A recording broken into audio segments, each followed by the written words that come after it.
le droit à l'erreur. Je vous renvoie à cet excellent essai de Camus, L'homme révolté, qui est toujours d'actualité. Je vous renvoie aussi à un autre livre moins connu, mais aussi valable, hier comme aujourd'hui, le livre de Mouta Safadi, Al-Tha'ir al-Arabi ou Al-Arabi al-Thawri. L'homme révolté ne vaut rien dans l'histoire. C'est l'homme révolutionnaire, c'est l'arabe révolutionnaire qui sait ce qu'est une révolution, qui sait distinguer la révolution de la simple émeute, qui sait distinguer la révolution positive qui fait être un monde nouveau de la simple intifada. Secouement, simple mouvement qui n'apporte rien de positif. Je ne veux pas entrer dans plus de détails. Je voudrais simplement, pour conclure, dire que les valeurs sont la dynamique des principes, et il y a un passage, un va-et-vient entre normes et la pratique. Et ce qui nous importe à chaque moment de notre vie, c'est de surprendre les valeurs au niveau, au ras de leur surgissement. C'est pourquoi ce qui compte, ce n'est ni le conformisme, ni l'anticonformisme, mais la dialectique des deux. Et que dans cette opération, la grande valeur, la valeur de la valeur, c'est la lucidité. C'est cette lucidité qui permet à ma liberté de devenir positive. Sans la lucidité, les valeurs sont fragiles et aveugles. Comment identifier la norme adéquate au moment où j'agis? Comment supputer de son avenir? Comment inventer cet avenir à partir de la valeur? Il y a donc une dialectique, une activité positive entre la création des valeurs qui est mon acte qui réalise et la valeur qui fait valoir mon action. Sans la valeur, mon action est nulle. Et sans mon action, la valeur est aveugle. La norme, c'est ce qui valide ma valeur, c'est ce qui permet à la valeur de faire être à partir d'une liberté éclairée et responsable, d'où le plaisir de l'accomplissement de soi au moment de mon acte qui met en cause et qui met en réalité ma valeur, et cet autre moment également agréable de la subversion. La subversion, c'est aussi une valeur. Je crois que la valeur de la subversion, pour être subtile et passer sous silence, est peut-être finalement ce qui permet à la valeur de se réaliser, de continuer et de passer dans mon acte, et par mon acte, de passer dans la vie autour de moi.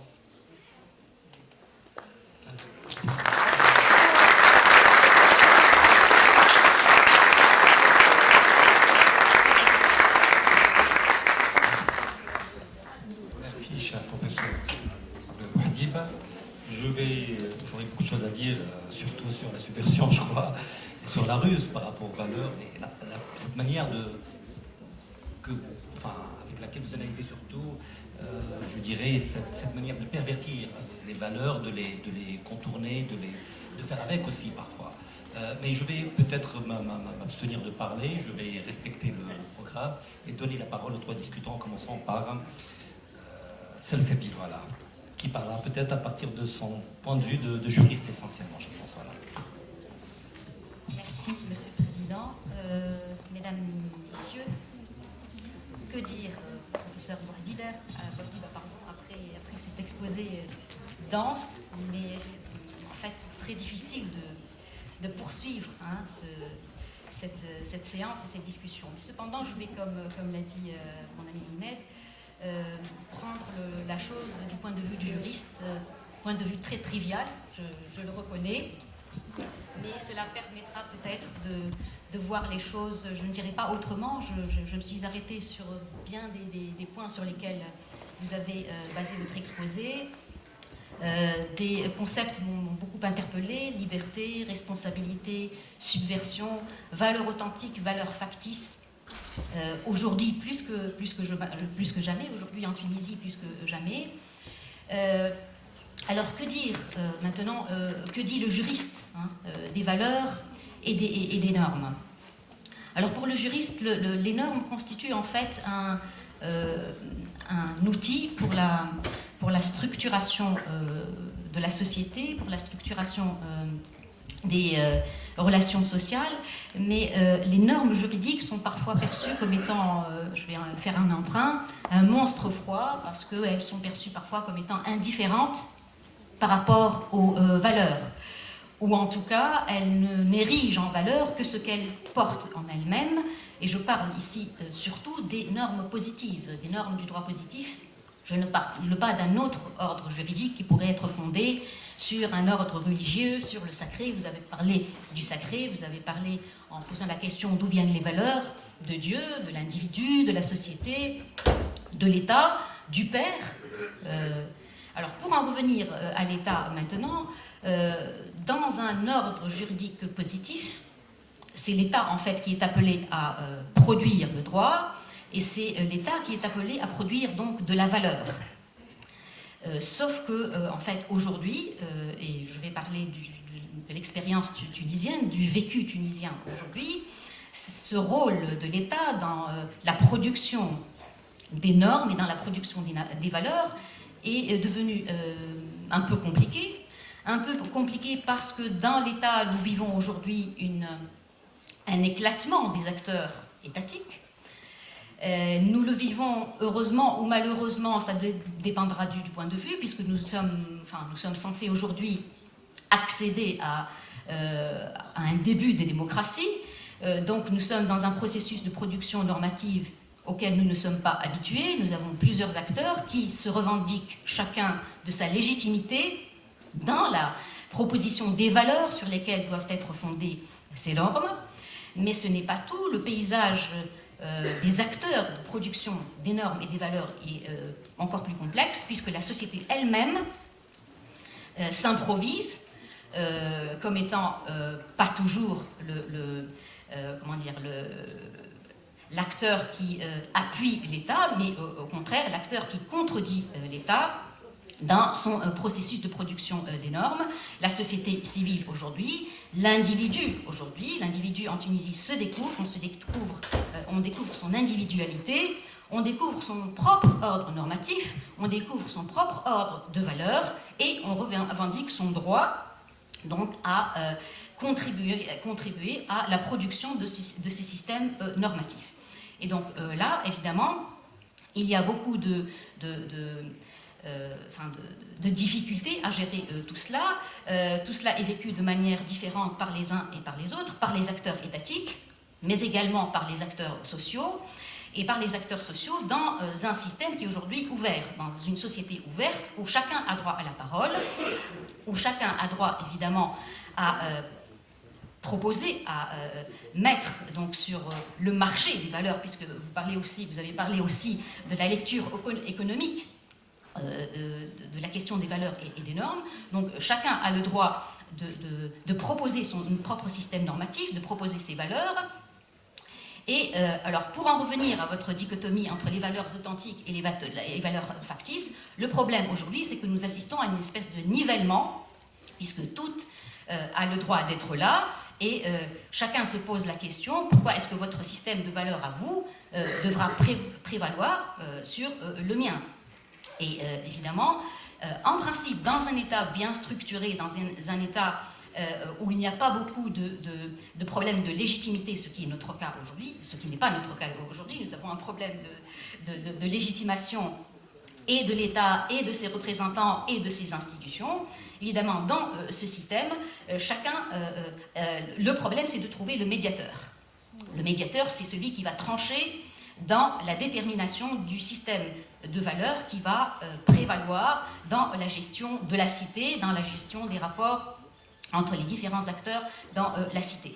Alors, nous sommes dans une situation de transition, nous sommes dans une situation où nous ne savons pas très bien encore ce que nous voulons et où nous allons. Nous avons une dichotomie dans la structure sociale, puisque nous avons, grosso modo, je schématise, c'est vrai que c'est très simpliste comme vision, mais une summa diviso entre un groupe social qui se revendique c'est-à-dire d'un référentiel sacré et religieux, et un autre groupe qui, lui, se revendique d'un référentiel positiviste. Et évidemment, nous n'arrivons pas, jusqu'à présent, nous n'arrivons pas encore à trancher, alors soit trancher, soit assurer une espèce d'espace commun dans lequel chacun de ces deux groupes se reconnaît. Alors ce ne sont pas les seules difficultés qui font aujourd'hui obstacle à l'émergence de normes communes, communément partagées, communément acceptées, avec lesquelles on n'est pas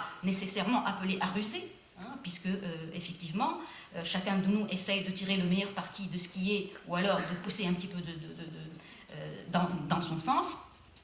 Le paysage est compliqué par autre chose, c'est l'éclatement aussi des frontières, l'éclatement des frontières entre le national et l'international. Nous avons donc une porosité beaucoup plus visible aujourd'hui de nos frontières par rapport à des ordres normatifs, mais également par rapport à des ordres de valeurs internationaux ou étrangers en tout cas. Également l'éclatement des frontières entre le privé et le public, et ces frontières, donc ces limites qui ont disparu, la meilleure illustration qu'on en trouve, vous en avez parlé aussi tout à l'heure, c'est effectivement les réseaux sociaux qui sont aujourd'hui les réceptacles de toutes les contradictions, de tous les conflits, et dans lesquels, évidemment, nous n'avons pas encore de médiateur. Il n'existe pas de médiateur ni qui assure donc la circulation de ces informations et de ces données et de ces normes, ni qui assure la hiérarchisation communément admise de tout ce qui s'y dit, de tout ce qui déverse. Et donc nous nous retrouvons effectivement dans une situation où l'ordre normatif et l'ordre des valeurs ne sont plus du tout saisissables. Ils sont changeants, vous avez dit que c'est très naturel, effectivement, c'est tout à fait naturel. Les valeurs ne sont pas immuables, elles sont appelées à changer. Elles sont appelées à changer, on ne sait pas très bien à quelle vitesse, d'autant que la vitesse du normatif juridique n'est pas du tout la même vitesse que de celle des valeurs, et ils évoluent tous les deux à une vitesse très différente. Les valeurs sociales, les valeurs dans le sens strict du terme, sont produites de manière à une vitesse qui est plutôt une vitesse lente. Par contre, les normes, les règles juridiques sont produites de manière ponctuelle, par une volonté ponctuelle d'acteurs politiques. Mais ce qui pourrait peut-être surprendre, c'est que si les normes juridiques sont produites par des acteurs politiques qui constituent ou qui sont l'expression du groupe social et du groupe politique dominant à un instant T, c'est-à-dire le groupe politique qui dispose de la majorité, on aurait tendance à croire que les valeurs sociales, elles sont, comme elles sont produites spontanément par la société, elles représentent ce qui est le plus largement commun. D'ailleurs, norme, ça veut dire aussi le plus largement partagé, c'est le normal, c'est ce qui domine, mais c'est ce qui domine dans le sens strict du terme, dans le sens de dominant. Même dans la société, la production des valeurs ne se fait pas de manière démocratique, c'est-à-dire c'est le groupe social qui fait autorité, comme le père ou bien l'obéit, ou bien... Alors vous avez cité des contre-exemples qui sont extrêmement intéressants et qui effectivement prouvent à quel point la subversion en tant qu'expression de la liberté est importante, mais je pense qu'il ne faut pas croire que les valeurs sociales sont également partagées, sont également admises, sont produites de manière démocratique, sont intériorisées, acceptées par tout le monde de manière spontanée. Les valeurs sociales aussi sont produites par les groupes sociaux les plus dominants pour une raison ou pour une autre. Soit ils sont dominants de par la force dont ils disposent, soit ils sont dominants de par l'autorité dont ils disposent, autorité qu'elle soit religieuse, qu'elle soit intellectuelle, qu'elle soit morale, etc., etc. Donc c'est ce qui fait que, en fait, aussi bien pour les valeurs, pour les normes juridiques, même dans un système démocratique où elles sont censées être produites par tous les acteurs sociaux, même si elles sont, c'est-à-dire elles reflètent aussi bien une égalité et une liberté, de par les mécanismes qu'offre donc le droit à ce sujet, il reste tout de même qu'elles sont le lieu aussi de poche de discrimination, de poche d'exclusion, exactement comme les valeurs, elles aussi. Il ne faut pas croire qu'elles sont, on est dans le consensus, hein, pour emprunter un terme qui est très en vogue aujourd'hui, ce n'est pas du tout vrai. Les valeurs, aussi bien que les règles juridiques, peuvent elles aussi faire violence, peuvent elles-mêmes être le produit d'une violence, qu'elle soit directe ou indirecte, qu'elle soit canalisée ou organisée ou non. Donc je pense qu'il y a lieu aujourd'hui, surtout aujourd'hui en Tunisie actuellement, de réfléchir sur cette question du moteur, hein, de la construction des valeurs, exactement comme il faut réfléchir aussi sur le moteur de production des règles juridiques. Bon, je vais m'arrêter là. Merci Salsabine. Je donne la parole à notre fille.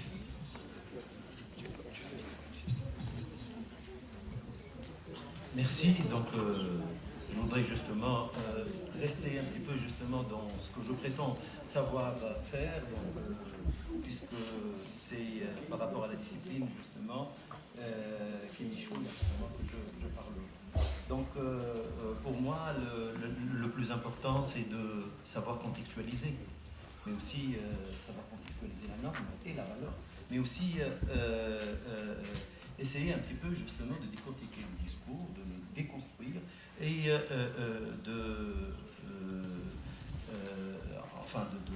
d'installer une certaine discussion par rapport justement à ces choses-là. Mais je voudrais avant tout que vous me permettez de rappeler les quelques interrogations formulées par un sociologue, pas un historien, c'est Albert Augien, dans un article publié il y a peu de temps, à propos de ce qu'est fait valeur dans les sociétés dites modernes.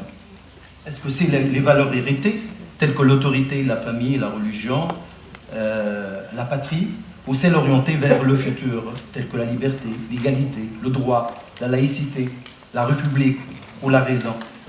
Et qu'est-ce qui différencie la notion de valeur de celle de vertu? On n'a pas parlé justement de vertu. Il faudrait justement qu'on départage un petit peu entre ces deux notions qui restent un petit peu floues dans nos esprits à tous. Enfin, peut-on en déduire une valeur sociale ou réduire une valeur sociale à une valeur arithmétique? C'est Abdelhel, on a parlé tout à l'heure justement de la mauvaise valeur qui chasse la bonne. Au fait, pour revenir un petit peu à un discours économique, la mauvaise monnaie chasse la bonne. Mais l'arithmétique en tant que telle, la recherche des objectifs en tant que telle, est-ce qu'ils produisent des valeurs? Est-ce que dans une société justement qui cherche la performance, qui cherche l'excellence, qui insiste essentiellement sur le résultat, où on peut trouver une valeur? Où on peut déduire, où on peut vraiment révéler une valeur collective. Pour ce qui est maintenant des sociétés maghrébines et de ce qui a éventuellement changé et ce qui a secoué en quelque sorte le vécu à des degrés divers.